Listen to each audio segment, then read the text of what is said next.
Good afternoon, Dr. David Wong. Yes, good afternoon to you too. Please kindly let us know the typical diseases and causes of the cervical spine problems and lumbar spine diseases. Okay, talking about the problem with the cervical and lumbar spine. Most of the time is due to degenerative conditions of the disc. The discs are the cushions between the bones, and most of the time there is natural aging process. But now you see more and more younger people having it because of our bad postures. Sometimes they sit too long in the office, or they carry too heavy things. Sometimes they get or they too vigorous in activities.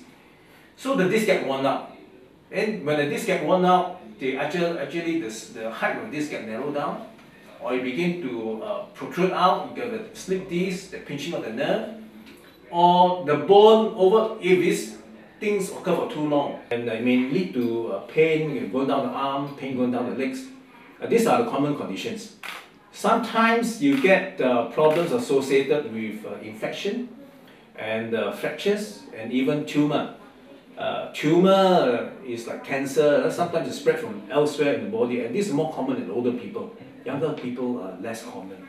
So most of the time is due to this problem, degenerated disc. Okay. Can you let us know the method for cervical spine treatment and surgery and lumbar spine treatment and surgery all over the world that currently being applied at Raffles Hospital, Singapore? Well, this will take a long time for me to explain, but in briefly, because we are treating patients from all over the world, so we have to do things that are acceptable all over the world. Yes. So we have minimal invasive surgery like nucleoplasty, which is just a pinhole. We have this FX, which is a keyhole for the lumbar spine. We have disc replacement. We have spinal fusion, hybrid spinal fusion. We have minimal invasive surgery, kyphoplasty, nucleoplasty.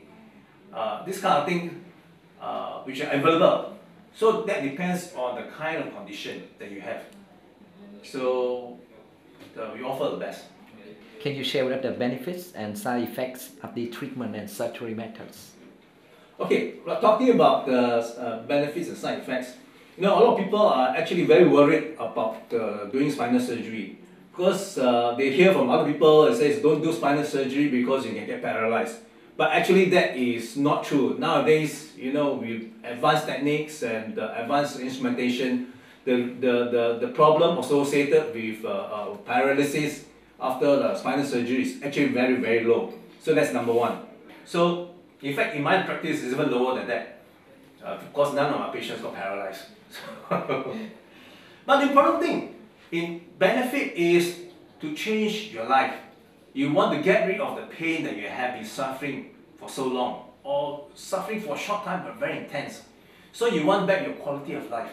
You want back to be able to enjoy life with your children, be able to get back to work, get back to do your sports and things like that. So this is the most important thing, which is what I can offer to you when you come to see me for your back problems. All right, I will make life better for you and not worse, which is what I like to do for you.